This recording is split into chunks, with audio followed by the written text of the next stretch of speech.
దేవునికి స్తోత్రం కలుగును గాక. ప్రియ దేవుని బిడ్డలారా, యేసుక్రీస్తు వారి యొక్క శ్రమల ధ్యానాల్లో మరొక దినాన ప్రభు యొక్క మరణాన్ని గురించి మనం జ్ఞాపకం చేసుకుంటున్నట్లయితే, సిలువల గురించి మనం చూస్తున్నట్లయితే, దేవుని లేఖనాల్లో అపోస్తలులు భక్తులైనటువంటి వారు చక్కటి విషయాన్ని మనకి ఇక్కడ జ్ఞాపకం చేస్తూ ఉన్నారు. యేసు ప్రభువారు సిలువ వేయబడినప్పుడు ఆయన సిలువ మీద పిలాతు ఒక రాతను రాశాడో చెప్తున్నాడు. యోహాను సువార్త 19వ అధ్యాయంలో 19-20 వచనాల్లో, మరియు పిలాతు యూదుల రాజైన నజరేయుడగు యేసును పై విలాసమును రాయించి సిలువ మీద పెట్టించను. యేసు సిలువ వేయబడిన స్థలము పట్టణమునకు సమీపమై ఉండెను. అది హెబ్రీ, గ్రీకు, రోమా భాషలలో రాయబడిన గనుక యూదులలో అనేకులు దానిని చదివిరి. 21 కూడా, నేను యూదుల రాజని వాడు చెప్పినట్లు రాయమని, కానీ యూదుల రాజు అని రాయవద్దని యూదుల ప్రధాన యాజకులు పిలాతుతో చెప్పగా, పిలాతు నేను రాసినదేమో రాసితిని అని.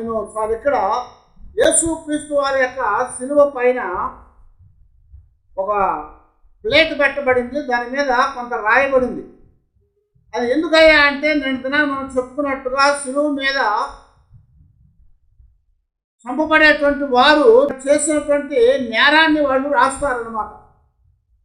ఆ సిలువ మీద ఆ యొక్క నేరాన్ని రాసి అది వాళ్ళు పట్టుకొని ఊరేగించి తీసుకొని వస్తారు. ఎందుకంటే ఆ యొక్క ప్రాంతంలో ఉన్నటువంటి వారందరూ కూడా ఆ సిలువ వేయబడేవాడు చేసినటువంటి నేరం ఏంటో అందరికీ తెలియాలి. దాని ద్వారా ఇతరులు అలాంటి నేరాన్ని చేయకుండా ఉండటానికి మరొక గుర్తుగా ఉండేట్లుగా, అందరికీ తెలియబడేట్లుగా వారు రాసిన నేరము పలక మీద రాయబడి దాని పైన పెట్టబడతా ఉంటుంది. దాన్ని చూసి చదివే వారందరూ కూడా ఇలాంటి నేరం చేశాడు, దానికి శిక్ష పొందుతున్నాడు అని అందరూ కూడా తెలుసుకుంటారు. అయితే ఇక్కడ యేసుక్రీస్తు వారి యొక్క సిలువ మీద కూడా అలాగే ఇక్కడ ఏం రాయబడిందట, యూదుల రాజైన నజరేయుడైనటువంటి యేసు అని రాశాడు పిలాతు. జాగ్రత్తగా మనం చూస్తున్నట్లయితే, ఎందుకు అంటే ఆ పలకనే చూసిన వారందరూ కూడా తెలుసుకోవాలని. కానీ ఇక్కడ దాన్ని బట్టి ఏమైందంటే యూదులకి చాలా అభ్యంతరం కలిగిందట. ఎందుకు అభ్యంతరం కలిగిందయ్యా అంటే, యూదుల రాజని వాడు చెప్పినట్లుగా రాయమని ఆ యొక్క యాజకుడు, ప్రధాన యాజకుడు వచ్చి పిలాతుతో చెప్తా ఉన్నారు. ఈ యొక్క విషయాలు మనకు బాగా తెలిసినవి. ఎందుకంటే ఒక నేరం చేసిన వాడు చెరసాలలో ఉంచినప్పుడు ఆ నేరం చేసిన వాడిని ఏం చేస్తూ ఉంటారంటే, ఆ పోలీస్ స్టేషన్లో కానీ లేకపోతే రైల్వే స్టేషన్లో కానీ కొన్ని పబ్లిక్ ప్రాంతాల్లో ఏం చేస్తూ ఉంటారు, మనకు కూడా దేశాల్లో ఆ ఫోటోకి తీసి వాడిని, ఆ ఫోటో మీద ఏం చేస్తారు, వాడి చేతిలో ఒక పలక పెట్టి వాడి పేరు, వారి యొక్క వివరాలు, అలాగే చేసినటువంటి నేరము రాసి ఫోటోలు తీస్తూ ఉంటారు. ఆ ఫోటోలు ఏం చేస్తారంటే అనేక మందికి తెలిసేటట్లుగా రైల్వే స్టేషన్లో, బస్ స్టాండింగ్లో, అలాగే మార్కెట్ స్థలాల్లో, అనేకులకి తెలియబడేటువంటి ప్రాంతాల్లో వాటిని ఉంచి, వాటి ద్వారా ఇతడు నేరస్తుడు కనుక ఇతని వల్ల మీరు జాగ్రత్తగా ఉండండి పోలీసు వాళ్ళు ఒక హెచ్చరికిస్తూ ఉంటారు. అయితే ఇక్కడ సిలువ వేయబడతా ఉంది. సిలువ వేయబడుతున్నటువంటి ఆ యొక్క యేసుక్రీస్తు వారి యొక్క సిలువ మీద ఇలాగనే ఒక రాత రాశారు. అది ఎప్పటి నుంచి వచ్చిందని చెప్పుకున్నాం మనము. పర్షియా యొక్క రాజు అయినటువంటి వారు క్రీస్తు పూర్వము 400 నుంచి 300 సంవత్సరాల లోపల దానిని సిలువను కనుగొన్నారు. కాబట్టి అది ఘోరమైనటువంటి శిక్ష. ఆ శిక్ష రాజద్రోహులకి, దేశద్రోహులకి, భయంకరమైనటువంటి ఘోరాలు చేసినటువంటి వారికి, వ్యతిరేకమైనటువంటి ప్రజలను ప్రేరేపించేటువంటి సంఘ ద్రోహాలకి ప్రేరేపించేటువంటి వారికి విధించడానికి వారు కనుగొన్నారు. అయితే ఆ శిక్ష యెరూషలేములోకి ఎప్పుడు వచ్చిందయ్యా అంటే సుమారుగా యేసుక్రీస్తు వారు పుట్టక మునుపు, అంటే ఆ క్రీస్తు పూర్వము 4-5 సంవత్సరాలు, అంటే యేసు ప్రభువారు పుట్టే ముందు, ఆయన పుట్టబోయే ముందు సంవత్సరంలో ఆ శిక్షను యెరూషలేములోకి తీసుకొని వచ్చారు రోమీలు. అప్పుడు దాకా ఇశ్రాయేల్ యొక్క ధర్మశాస్త్రం ప్రకారముగా ఏ నేరం చేసినా సరే వాళ్ళని పాలెనికి వెలుపల తీసుకెళ్ళి రాళ్ళు పెట్టి కొట్టి చంపేవారు. వాళ్ళు చేసిన నేరము వివరించి ఇలాగ చేశాడు కనుక దాన్ని బట్టి వీళ్ళని కొట్టడము చంపటము జరిగిందని చెప్పి వాళ్ళు అలాగ చేసేవారు అన్నమాట. ఆ రాళ్ళు పెట్టి కొట్టేవారు. అందుకనే మనకి అపోస్తుల కార్యాలు మనం చూసాము. అపోస్తుల కార్యాల్లో 7వ అధ్యాయం ముందు మనకి రాయబడతా వచ్చింది. అపోస్తుల కార్యాలు 7వ అధ్యాయంలో స్టెఫను చేసినటువంటి దానిని వారు గట్టిగా కేకలు వేసి చెప్పి వీడు దైవదూషణ చేశాడని రాళ్ళు పెట్టి కొట్టి చంపారు.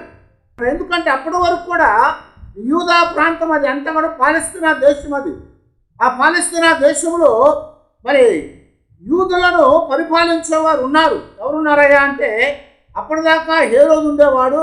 ఆ హేరోదు యేసుప్రభు వారు జన్మించినప్పుడు ఉన్నటువంటి హేరోదు చనిపోయాడు.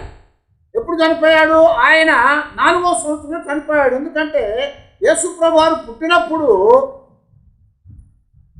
జ్ఞానులు వచ్చారు. జ్ఞానులు వచ్చి ఏం చేశారు? రాజుగా పుట్టినవాడు ఎక్కడ ఉన్నాడని ఆ రాజమందిరానికి వెళ్ళి అడిగారు. అందుకు రాజుకి చాలా భయం వచ్చింది, కోపం వచ్చింది. అందుకని 2 సంవత్సరాల లోపల ఉన్నటువంటి పిల్లలందరినీ కూడా చంపివేశారు. ఆ చంపివేయటం వల్ల ఏమైందంటే ఆ సమయంలో యేసుక్రీస్తు వారి యొక్క మరణము కాకుండా దేవుడు తన దూతలను పంపించి మరియా యోసేపులకు ఏం చెప్పాడంటే మీరు ఇక్కడి నుంచి ఎక్కడికి వెళ్ళమన్నాడు? ఐగుప్తుకి వెళ్ళిపోమని చెప్పాడు. వారు ఐగుప్తుకి వెళ్ళిపోయారు. ఐగుప్తుకి వెళ్ళిపోయినాక అక్కడ ఐగుప్తులో ఉండగా ఈ యొక్క హేరోదు ఎవరైతే పిల్లల్ని చంపమని చెప్పాడో అతడు 4వ సంవత్సరంలో, అంటే యేసుప్రభు వారు పుట్టిన 1 సంవత్సరం తర్వాత ఆయన చనిపోయాడు. అప్పుడు హేరోదు అంతిపా అనేటువంటి వాడు రాజుగా చేయబడ్డాడు, తన కుమారుడు. అయితే ఇక్కడ ఏమవుతుందంటే ఆయన యేసుక్రీస్తు వారిని మరి చంపటానికి ముందు వచ్చినటువంటి ఆ హేరోదు చనిపోయాడు కనుక ఆ యేసుప్రభు వారు పుట్టిన తర్వాత వచ్చినటువంటి హేరోదు మొదటి హేరోదు యొక్క కుమారుడు హేరోదు అంతిపా అని పిలువబడతా ఉన్నాడు. అయితే అతడు 4వ సంవత్సరం నుంచి 37వ సంవత్సరం వరకు కూడా పరిపాలన చేసినట్టుగా మనకి చరిత్రలో రాయబడతా వచ్చింది. కానీ ఇక్కడ మనం జాగ్రత్తగా గమనిస్తూ ఉన్నప్పుడు యేసు ప్రభువారు పుట్టే ముందుగా ఆ యొక్క రాళ్ళు రువ్వి కొట్టడం అనేది ఇశ్రాయేలుకు ఉన్నటువంటి నియమము. అయితే రోమీలు ఏం చేశారంటే అప్పటిదాకా దాన్ని ఆచరించారు. ఆ తర్వాత ఏం చేశారంటే దాన్ని మానివేసి ఈ పరిచయం చెప్పినటువంటి ఆ సిలువ అనేటువంటి శిక్షను తీసుకొని వచ్చారు. ఎందుకంటే మొట్టమొదటగా బబులోనీలు మహాసామ్రాజ్యం అది. వాళ్ళని పర్షియా దేశం వారు వచ్చి జయించారు. వాళ్ళని గ్రీకులు జయించారు. వాళ్ళని రోమీలు జయించారు. బబులోనీయులేమను పర్షియలు జయించారు. పర్షియలు జయించిన తర్వాత పారసీక దేశం అనేది వచ్చింది. వాళ్ళు వచ్చిన తర్వాత వాళ్ళని గ్రీకు వారు జయించారు. అలెగ్జాండర్ జయించేశారు. వాళ్ళని రోమా వారు జయించేశారు. ఇప్పుడు ఏమైందంటే రోమీలు పరిపాలనలోకి వచ్చిన తర్వాత బహుశా ఇశ్రాయేల్ దేశం కనుక అక్కడ ఉన్నటువంటి శిక్షణలో వారు పాటించారు. కానీ ఇప్పుడు ఏమైందంటే యేసుప్రభు వారు పుట్టిన తర్వాత ఆ శిక్షను వారు తీసివేశారు. తీసివేసి సిలువ శిక్షణ పెట్టారు. అక్కడ ఆ సిలువ శిక్షణ పెట్టినప్పుడు ఏమైందంటే ఆ సిలువ మీద ఆ ఒక పలకను కట్టి దాని మీద అతను చేసిన నేరాన్ని మోపి అవన్నీ కూడా రాసి ఊరేగించేవారు అన్నమాట పరిచయులు. అదే ప్రకారం వీరు కూడా యేసు ప్రభు వారు సిలువలోకి తీసుకురాబడతా ఉన్నప్పుడు ఆ యొక్క పలక మీద ఏం రాశారంటే యూదుల రాజైన నజరేయుడైన యేసు అని పై విలాసము రాశాడు అని చెప్తున్నాను. యూదుల రాజైన నజరేయుడగు యేసు అనేటువంటి ఆ యొక్క రాత రాశాడు. అది ఎక్కడ రాశాడు, ఎలా రాశాడయ్యా అంటే హీబ్రూలోను, గ్రీకులోను, రోమాలో ఈ 3 భాషల్లో కూడా అది రాయబడింది. ఎందుకనంటే పస్కా పండగకి అనేక ప్రాంతాల నుంచి జనాలు అక్కడికి వచ్చారు. దేవుడు ఇశ్రాయేలుకి ఆజ్ఞ ఇచ్చాడేమని, ప్రతి పురుషులు కూడా తప్పనిసరిగా 3 పండగలకి యెరూషలేముకి వెళ్ళాలి. ఆ 3 పండుగల్లో ఒకటి ముఖ్యమైనది ఏదయ్యా అంటే పస్కా పండుగ. కారణం ఏంటి? పస్కా పండుగ అనేది ఇశ్రాయేళ్ల యొక్క బానిసత్వంలో నుంచి, ఐగుప్తులో నుంచి విడిపించిన దానికి సూచనగా ఉంది. అందువల్ల ఆ పండగకి తప్పనిసరిగా వారు వెళ్ళాలి. ఎక్కడున్న యూదులు వెళ్ళాలి. వారు వెళ్ళి అక్కడ యెరూషలేములో యూదా ఆచార ప్రకారంగా పస్కాను ఆచరించి వారు రావాలన్నమాట. కనుక ఇప్పుడు అనేక ప్రాంతాల్లో ఉన్నటువంటి యూదులందరూ కూడా యెరూషలేము వచ్చేసారు. యెరూషలేము వచ్చారు. ఆ యెరూషలేము వచ్చినప్పుడు అనేక ప్రాంతాల్లో ఉన్నారు వారందరూ. కనుక ఇప్పుడు పరిపాలన చేస్తుంది ఎవరు? రోమీలు కదా. రోమీలు పరిపాలన చేస్తున్నారు. అయితే అక్కడ గ్రీకులో కూడా రాసిపెట్టారు. ఎందుకని? అంతకుముందు పరిపాలించింది ఎవరు? గ్రీకు వారు. అందుకనే అక్కడ గ్రీకు భాష వాడకంలో ఉంది. ఇంకా గ్రీకు భాష వాడకంలో ఉంది కనుక ఆ గ్రీకులు వాళ్ళ భాషను వీళ్ళకి నేర్పించారు కనుక ఆ భాష వాళ్ళు ఇంకా మాట్లాడుతూనే ఉన్నారు. అందుకనే మనకు కొత్త నిబంధన అంతా కూడా గ్రీకు భాషలోనే రాయబడతా వచ్చింది. యూదుల యొక్క భాష ఏంది అసలు? హెబ్రీ. హెబ్రీల యొక్క భాష హెబ్రీ భాష. యూదుల భాష హెబ్రీ భాష. అయితే ఇక్కడ వారు హెబ్రీలు కనుక వారి హెబ్రీ భాషలో రాశాడు. అలాగే వారికి ఇంకా వాడకంలో గ్రీకు భాష ఉంది కనుక గ్రీకు భాషలో రాశారు. పరిపాలించేది రోమీలు కనుక రోమా భాషలో రాశారు. మనం ఎక్కడికన్నా ఊరికి వెళ్తే ఇక్కడ ఆంధ్రాలో ఉన్నప్పుడు రైల్వే స్టేషన్లో బోర్డులు కనపడతా ఉంటాయి. ఏ భాషల్లో ఉంటాయి?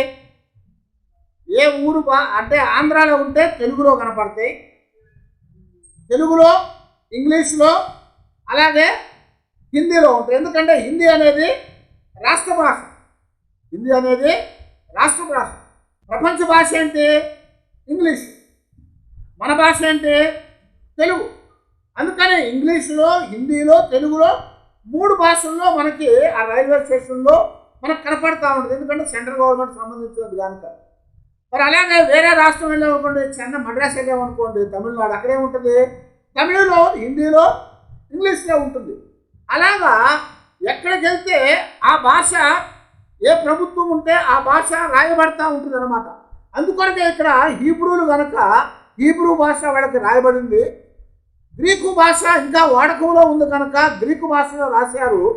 ఆ తర్వాత రోమీలు పరిపాలిస్తున్నారు కనుక రోమీ భాషలో ఆ ఫలకం అనేది రాయబడతా వచ్చింది. అందుకనే ఇక్కడికి వచ్చిన హీబ్రూలు, రోమీలు, గ్రీకులు దాన్ని చదివారని రాయబడతా వచ్చింది మనకి. కనుక ఇక్కడ పిలాతు గవర్నర్ కనుక ఆ నేరాన్ని అతని మీద మోపి రాశాడు. ఆ నేరం ఏం చేయబడింది? నువ్వు యూదుల రాజువా అని యేసుక్రీస్తు వారిని అడిగాడు. ఆయన మీద చేయబడినటువంటి నేరం ఏంటి? ఇతడు రాజు అని చెప్పుకుంటున్నాడని. ఇశ్రాయేలు అంటే యాజకులు, అలాగే శాస్త్రులు, పరిసయ్యులు, పెద్దలు ఏం చేశారు? యేసు ప్రభువు మీద వేసినటువంటి నేరం ఏంటంటే ఇతడు రాజు అని చెప్పుకుంటున్నాడు అని, ఇతడు దేవుని కుమారుడని చెప్పుకుంటున్నాడని. అందువల్ల పిలాతు ప్రభువాన్ని ఏమని అడిగాడు? నీవు యూదులకు రాజువా అని అడిగాడు. నువ్వు రాజువా అని అడుగుతున్నాడు అన్నమాట. చూడండి ఇక్కడ ఇదే యోహాను సువార్తలో 18వ అధ్యాయం 33వ పిలాతు తిరిగి అధికార మందిరంలో ప్రవేశించి యేసును పిలిపించి, యూదుల రాజువు నీవేనా అని ఆయనను అడుగగా, యేసు నీ అంతటా నీవే ఈ మాట అనుచున్నావా, లేక ఇతరులు నీతో నన్ను గూర్చి ఇది చెప్పిరా అని అడిగాను. అందుకు పిలాతు, నేను యూదునా ఏమి నీ స్వజనులు ప్రధాన యాజకులు నిన్ను నాకు అప్పగించును కదా, నీవేమి చేసిదు అని అడుగగా, యేసు నా రాజ్యము ఈ లోక సంబంధమైనది కాదు, నా రాజ్యము ఈ లోక సంబంధమైనదైతే నేను యూదులకు అప్పగించబడకుండానట్లు నా సేవకులు పోరాడుదురని నా రాజ్యము కానీ ఇహ సంబంధమైనది కాదు అనేను అని చెప్పాడు. ఏమన్నాడు? పిలాతును యేసు ప్రభువుని ప్రశ్నిస్తా ఉన్నాడు. ఏమని? నీవు యూదుల రాజువా అని అడుగుతున్నాడు. నువ్వు యూదుల రాజువా అంటే ప్రభు ఏమని ప్రశ్నించాడు ఆయన తిరిగి? నీవు అంటున్నావా లేకపోతే ఎవడైనా నీకు చెప్పాడు నన్ను గురించి అని అడిగాడు. అందుకు పిలాతు చెప్తున్నాడు కదా, నేను యూదున్నా ఏంటి నీ గురించి నాకు తెలియటానికి? నీ యొక్క యాజకులైనటువంటి వారు ప్రధాన యాజకులు నీ స్వజనము నిన్ను నాకు అప్పగించారు. ప్రధాన యాజకులు నీ స్వజనము నిన్ను నాకు అప్పగించారు కనుక నువ్వు ఎవరో నాకేం తెలుసు అని అడుగుతున్నాడు. అందుకు యేసు ప్రభువు చెప్పారు కదా, నా రాజ్యము ఈ లోక సంబంధమైంది కాదు అని చెప్తున్నాడు. నా రాజ్యం ఈ లోక సంబంధం అయితే నేను యూదులకు అప్పగించబడేవాడిని కాదు. నా రాజ్యం ఎక్కడదని చెప్పాడు? నా రాజ్యం పరలోక సంబంధమైందని చెప్తున్నాడు. నాది ఇహలోక సంబంధమైన రాజ్యం కాదు. యేసు ప్రభువారు పన్ను కట్టాలా వద్దా అని ఆయన అడిగినప్పుడు ఆయన ఏం చెప్పాడు? ఆ నాణ్యాన్ని తీసుకొని ఈ రాతలు ఎవరయ్యా అంటే ఇవి కైసరు అని చెప్పారు. కైసరు రాజుగా ఉన్నాడు కనుక కైసరుని కైసరికి ఇవ్వండి, దేవునికి ఇవ్వాల్సింది దేవునికి ఇవ్వండి. ఎందుకంటే నాణ్యం మీద ముద్ర ఏమను కైసరిది, కానీ మానవుల మీద ముద్ర ఎవరిది? దేవుని. ఎందుకని? దేవుని యొక్క స్వరూపములో, దేవుని యొక్క పోలికలో, దేవుని యొక్క రూపంలో మానవుడు చేయబడ్డాడు. అందుకని ఆ యొక్క కాయని మీద ఏమను ఆ లోక సంబంధమైన ముద్ర ఉంది, మానవుల మీద ఏమను దైవ సంబంధమైన ముద్ర ఉంది. అందుకొరకే కైసరికి ఇవ్వండి, దేవుంది దేవునికి ఇవ్వని చెప్పారు. అలాగా మరలా మరి ఆ బరబ్బా కూడా వచ్చి ప్రభువుని అడుగుతాడు ఒక దినాన. బరబ్బా వచ్చి అంటాడు కదా, అదిగో యేసు మరి మన ఇద్దరం కూడా కలిసి రాజ్యం చేద్దాము. నువ్వంటే జనాలకి ప్రేమ ఉంది, నేనంటే భయం ఉంది కనుక, నేనంటే భయము నువ్వంటే ప్రేమ ఉంది కనుక మన ఇద్దరం కలిసి రాజ్యం చేద్దాం, నువ్వే రాజుగా ఉండని చెప్పాడు. అందుకు ప్రభువు చెప్పాడు కదా, అదిగో బరబ్బా, నా రాజ్యం వేరు నీ రాజ్యము వేరు. ఎందుకంటే నా రాజ్యం పరలోక సంబంధమైంది, నీ రాజ్యము భూ సంబంధమైంది కనుక రెండు కత్తులు ఒకే వరలో ఇమడు అని చెప్పి ప్రభువారు బరబ్బాతో చెప్పాడు. అందుకు ఇక్కడ ఏమని రాయబడుతుందంటే ఆయన రాజ్యం ఈ లోక సంబంధమైంది కాదు, ఆయన రాజ్యము పరలోక సంబంధమైంది. ఇప్పుడు పిలాతుకి ఏమర్థమైందంటే యూదుల రాజుగా ఆయన చెప్పుకుంటున్నాడని యూదులు చెప్పారు కనుక యూదుల రాజు అయినటువంటి వాడు అని చెప్పి రాశాడు ఆయన. యూదుల రాజు అయినటువంటి నజరేయుడైన యేసు అని రాశాడు. యూదుల రాజు అయిన నజరేయుడు అయినటువంటి యేసు అని అక్కడ రాయటం మనం గమనిస్తూ ఉన్నాము. ఎందుకనయ్యా అంటే వారు ఆయన తీసుకుని వచ్చి రాజుగా చెప్పుకున్నాడని చెప్పాడు కనుక పిలాతు ఆ పదాన్ని రాశాడు. ఆ పదాన్ని రాసి ఆయన పైన తల మీద శిలాఫలకంగా దాన్ని ఉంచినట్లుగా ఇక్కడ జ్ఞాపకం చేస్తున్నాడు. అది హీబ్రూ భాషలోను, గ్రీకు భాషలోను, రోమా భాషలో కూడా రాయబడతా వచ్చింది.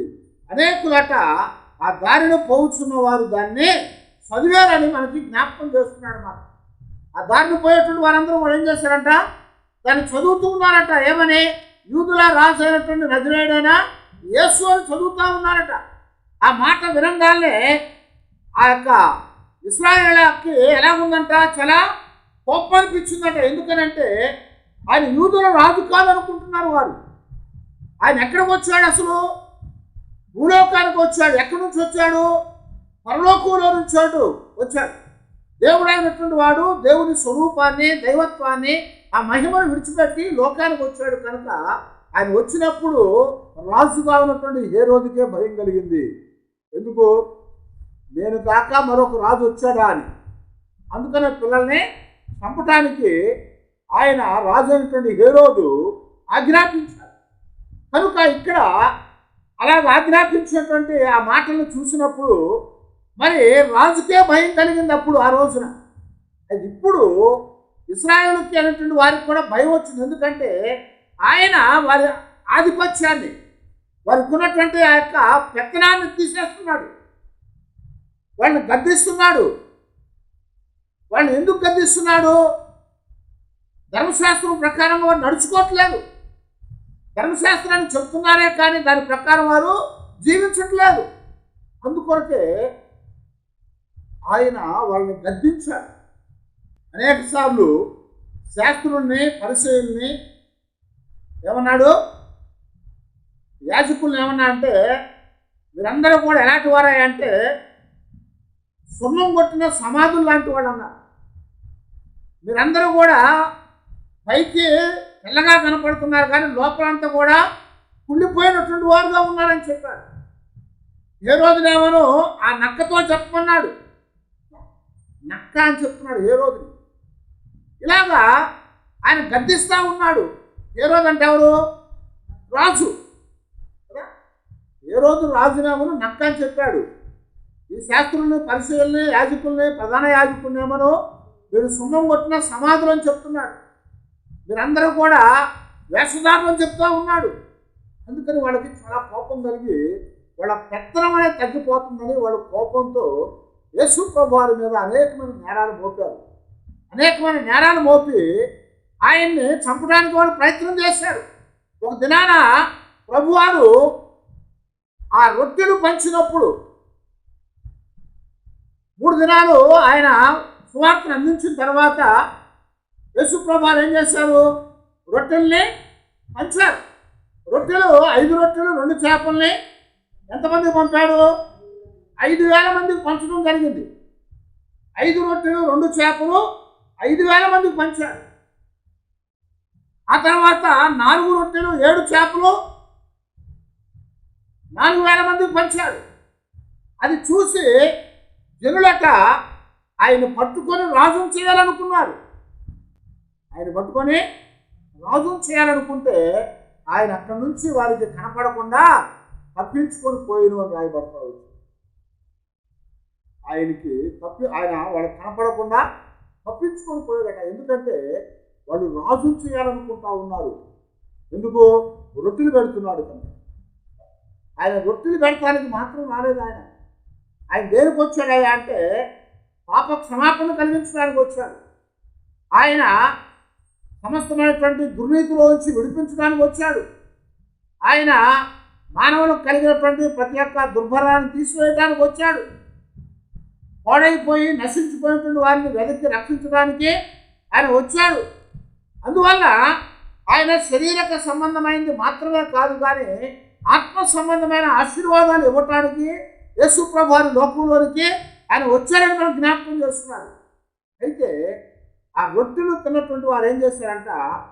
ప్రభువును పట్టుకొని రాజును చేయాలనుకుంటా ఉన్నారు. రాజును చేయాలనుకుంటా ఉంటే ప్రభు అట వారి దగ్గర నుంచి తప్పించుకొని వెళ్ళిపోయాడు అని రాస్తున్నాడు. ఎందుకనంటే రాజుగానే వచ్చాడు కానీ ఆయన లోక సంబంధమైన రాజు కాదు, ఆయన పరలోక సంబంధమైన రాజు.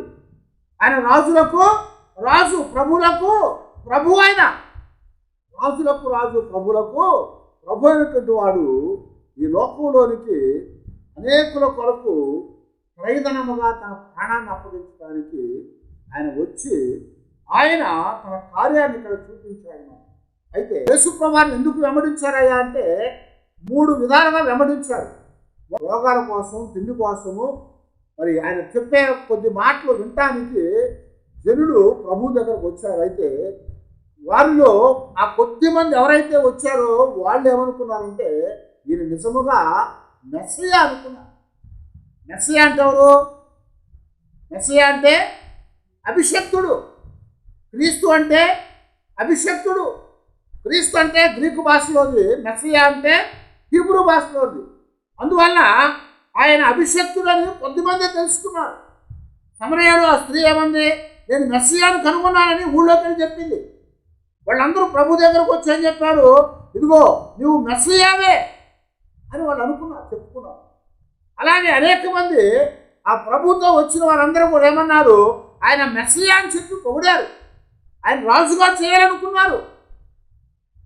ఆయన అభ్యంతరం చేసి అక్కడి నుంచి వెళ్ళిపోయినట్టుగా దేవుని వాక్యంలో మనకి రాయబడతా వచ్చింది.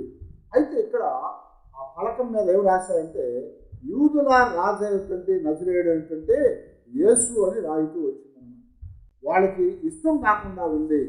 యూదులైనటువంటి వారికి, ఇశ్రాయేల్ వారికి అది చాలా ఇబ్బంది కలిగించింది. ఎందుకంటే వాళ్ళు ఏమన్నారు, మాకు కైసరు తప్ప మరొక రాజు లేడు. కైసరవుడు రోమా సంబంధించినటువంటి ప్రభుత్వంలో ఉన్నటువంటి వాడు. కైసరే మాకు రాజు అంటున్నారు. వాళ్ళకంటూ ఒక రాజు కావాలని వాళ్ళు కోరుకున్నారు, కానీ రాజుగా వచ్చి విడిపించాలని వాళ్ళు ఎదురు చూశారు. కానీ ఆ రాజుగా వచ్చి రాజులకు రాజు ప్రభులకు ప్రభుగా వచ్చినటువంటి ఆయన్ని వారు అంగీకరించలేకపోయారు. అందుకొరకే ఇక్కడ మనకేమైనా జ్ఞాపకం చేయబడుతుందంటే ఆయన రాజు అయి ఉన్నాడు, కానీ వారు రాజుగా చూడలేదు. ఆయన ప్రభు అయి ఉన్నాడు, వాళ్ళు ప్రభువుగా చూడలేదు. ఆయన రక్షకుడుగా వచ్చాడు, ఆయన చూడలేదు. ఆయన వెలుగుగా వచ్చాడు, ఆ వెలుగును వారు అంగీకరించలేదు. ఎందుకంటే యెషయా గ్రంథంలో చెప్పినట్లుగా, ప్రభు వారు చెప్పినట్లుగా వారు కన్నులతో చూస్తున్నారు కానీ, చెవులతో వింటున్నారు కానీ, హృదయంతో గ్రహిస్తున్నారు కానీ వారు చూడకుండానట్లుగాను, వినకుండానట్లుగాను, అర్థం చేసుకోకున్నట్లుగా వారి హృదయాలు క్రొవ్విని అని చెప్తున్నాడు, మందమైన అని చెప్పాడు. కనుక రాజును పట్టుకొని మాకు రాజు కాదు అంటున్నారు. అందుకొరకే పిలాతు దగ్గరకు వచ్చి పిలాతు ఏమంటున్నాడంటే, అదిగో ఆ పలకం మీద 3 భాషల్లో రాయించినప్పుడు ఇశ్రాయేలు పెద్దలైనటువంటి వారు వచ్చి ఆయన ఏమన్నారు, యూదుల రాజు అని కాక వాడు యూదుల రాజు అని చెప్పుకున్నాడని రాయమంటున్నాడు. యూదుల రాజు కాదు కానీ యూదుల రాజుని చెప్పుకున్నట్టుగా రాయమన్నాడు. పిలాతు చెప్తున్నాడు కదా, ఏమి రాసితునో నేను రాసితిని, ఇంకా అంతే. గమనించారా? ఎందుకని ఆయన పేరు మీద ఏమి రాయాలి, ఆయన మరణం దగ్గర ఏమి రాయాలి కూడా ముందుగానే నిర్ణయించబడింది.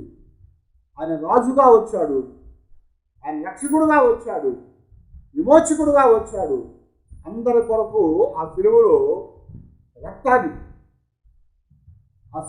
రక్తాన్ని కార్చి ప్రాణాన్ని అప్పగించి ఆయన చనిపోతా ఉన్నాడు. ప్రభు చెప్పినట్టుగా నేను పరిచర్య చేయించుకున్నటకు రాలేదు, కానీ పరిచర్య చేయుటకును అనేకుల కొరకు నా ప్రాణాన్ని క్రయధనంగా అప్పగించడానికి వచ్చాడని చెప్పాడు. రక్షకుడుగా వచ్చాడు. రాజు అంటే యుద్ధం చేసేవాడే కాదు. రాజు అంటే ఎవడయ్యా అంటే ఒక రాజ్యాన్ని కాపాడేవాడు. అయితే కాపాడటానికి వచ్చినటువంటి ప్రభువుని వాళ్ళు అంగీకరించలేదు. కనుక పిలాతుకి ఏమర్థమైందంటే ఆయన యూదుల రాజే అని అర్థమైంది. కనుకనే యూదుల రాజు అయిన నజరేయుడు ఏంటంటే యేసు అని ఆ శిలాఫలకం మీద రాసి దానిని ఆయన శిలువ పైన తల మీద దాన్ని కొట్టారు అని. ఎందుకనయ్యా అంటే అది దేవుని యొక్క చిత్తము, దేవుని యొక్క ప్రణాళిక. లోకానికి ఆయన రాజుగా వచ్చాడు కనుక రాజుగానే రాయబడాలి, రాజుగా చెప్పుకున్నట్లు కాదు. కానీ పిలాతు చెప్తున్నాడు కదా, నేను రాసినదేమో నేను రాసిందేదో రాసేసాను కదా, మార్చడానికి వీలేదు. ఎందుకనంటే ప్రభువారు రాజు అయి ఉన్నాడు కనుక అలాగున రాయటం జరిగింది. అందుకొరకు ఎప్పుడైనా దేవుడు పెట్టారా, మనం అనుకోవచ్చు ఇలాగ జరిగితే బాగుండు, అలాగ జరిగితే బాగుండు, కానీ అది ఎలాగ జరగాలో అలాగే జరగాలి.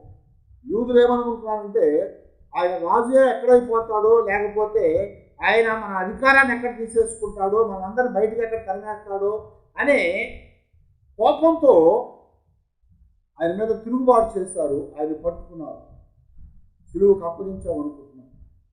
సిలువకు అప్పగించింది ఎవరు? వాస్తవానికి తండ్రి అయినా దేవుడే. ఆయనను శిక్షించడము యెహోవాకు ఇష్టమైంది, ఆయనను మరణానికి అప్పగించడం ఆయనకి ఇష్టమైందని చెప్పాడు. మనుషుల యొక్క పాపములన్నీ కూడా ఆయన మీద మోపాడు ఆయనే అని చెప్తున్నారు. మనుషుల పాపాలు ఆయన మీద మోపాడు. సిలువకు అప్పగించడం ఆయనకి ఇష్టమైంది, ఆయన నలగొట్టడం ఆయనకి ఇష్టమైంది, మన వ్యసనాల కొరకు, మన రోగాల కొరకు, మన పాపాల కొరకు ఆయన మరి రాజుగా ఈ లోకానికి వచ్చి దాన్ని భరించాడు. అయితే పిలాతు దాన్ని గ్రహించాడు, కానీ యూదులైన వారు దానిని గ్రహించలేకపోయారు. ఎందుకొరకే పిలాతు చెప్తున్నాడు, నేను ఏమి రాశానో అది రాశాను అంతే, ఇంకా దాన్ని తుడపటం రాయటం అనేది ఇంకా లేదు. ఎందుకంటే గవర్నర్గా ఉన్నవాడు ఒకసారి రాసింది తుడిపేసి రాశాడంటే అతనికి విలువ ఉండదు ఇంకా. అందుకొరకే ఏమి రాశాడో అది రాశాడు. అది ఎందుకు రాశాడయ్యా అంటే ఆయన రాజుగా లోకానికి వచ్చాడు. ప్రభు వారు జన్మించినప్పుడే అది తెలియచేయబడింది. ఏమని? బంగారము సాంబ్రాణి ఓళం తీసుకొని వచ్చి ఆయనకి కానుకలు అర్పించారు. వారు సిలువ వేయటానికి తీసుకెళ్తానికి ముందుగా ఆయన కొట్టినప్పుడు ఆయన మీద ఏం వేశారు? ఊదారంగు వస్త్రాన్ని వేశారు. ఊదారంగు వస్త్రాన్ని తొడిగి ఆయన చేతులు కట్టేసి చేతుల్లో ఒక రెల్లు పెట్టి తల మీద ముళ్ళకిరీటం పెట్టి ఏమన్నాడు? యూదుల రాజా నీకు శుభం అని చెప్పాడు. యూదుల రాజా నీకు శుభము అని చెప్పాడు. ఎందుకంటే ఆయన యూదుల రాజే. అయితే వారి జీవితాల్లో ఆయన రాజుగా అంగీకరించలేకపోయారు కనుక ఆయన యూదుల రాజు అని రాయొద్దని చెప్తా వచ్చారు. కైసరు రాజుగా వారు ఒప్పుకుంటున్నారు, కానీ ఒక అన్యుణ్ణి రాజుగా వచ్చిన వాడిని రాజుగా ఒప్పుకోలేకపోయారు. అయితే దేవుని యొక్క చిత్త ప్రకారంగా, దేవుని యొక్క ప్రణాళిక ప్రకారంగా ఆయన రాజుగా వచ్చాడు కనుక రాజుగానే ఆయన ఆ మరణాన్ని పొంది ఆ శిలాఫలకం మీద తల మీద ఉంచబడ్డటువంటి ఫలకం మీద యూదుల రాజు అయిన నజరేయుడైనటువంటి యేసు అని రాయటం జరిగింది. కనుక దేవుని బిడ్డలారా, ప్రభు వారి యొక్క జీవితాన్ని మనం చూసినప్పుడు సమస్తము కూడా ప్రవక్తలు ప్రవచించినట్లుగానే జరిగింది. ప్రభు వారు ఏం చెప్పాడు? ధర్మశాస్త్రములోను, కీర్తనలోను, ప్రవక్తలలోను రాయబడినవి నెరవేర్చడానికి నేను వచ్చాను. ధర్మశాస్త్రంలో ఉన్నది నెరవేర్చాడు. అలాగే రాజులలో అంటే గ్రంథాల్లో రాయబడింది నెరవేర్చాడు. అలాగే ప్రవక్తలు పలికింది నెరవేర్చాడు. కనుక ఆయన సమస్తాన్ని కూడా నెరవేర్చిన వాడై ఆయన రాజులకు రాజు, ప్రభులకు ప్రభువుగా రేపటి దినాన కనపడబోతా ఉన్నాడు. అందుకని అపోస్తుల కార్యాలయంలో చెప్తాడు, ఆయన రాజులకు రాజు, ప్రభులకు ప్రభువు. కాబట్టి ఏం చేయాలంట? భూమి మీద ఉన్నవారు కానీ, భూమి కింద ఉన్నటువంటి పాతాళంలో ఉన్నవారు కానీ, భూమి పైన ఆకాశం మీద ఉన్నవారు కానీ అందరూ కూడా ఆయన ఎదుట మోకరిల్లాలి. ఆయన ఎదుట మోకరిల్లాలి. ఆయన ఎదుట మోకరిల్లి ప్రతి నాలుక ఆయనను స్తుతించాలి. ప్రతి నాలుక ఆయన స్తుతించాలి. ప్రతి మోకాలు ఆయన ఎదుట మోకరించాలి. కారణం ఏంటంటే ఆయన యూదులకు మాత్రమే రాజు కాదు, లోకానికి, సర్వలోకానికి రాజు అయినటువంటి వారు కాదు. దానిని మనం కూడా గ్రహించిన వారమై దేవుని యొక్క చిత్తాన్ని నెరవేర్చినటువంటి ప్రభు పాదాల దగ్గర మనం కూడా ప్రభా మాకు నీ కృపను దయచేసి నడిపించి బలపరిచి సహాయం చేయమని దేవుని సన్నిధిలో ప్రార్థన చేసుకున్నాం. అందరూ తల వంచి దేవుని దగ్గర ప్రార్థన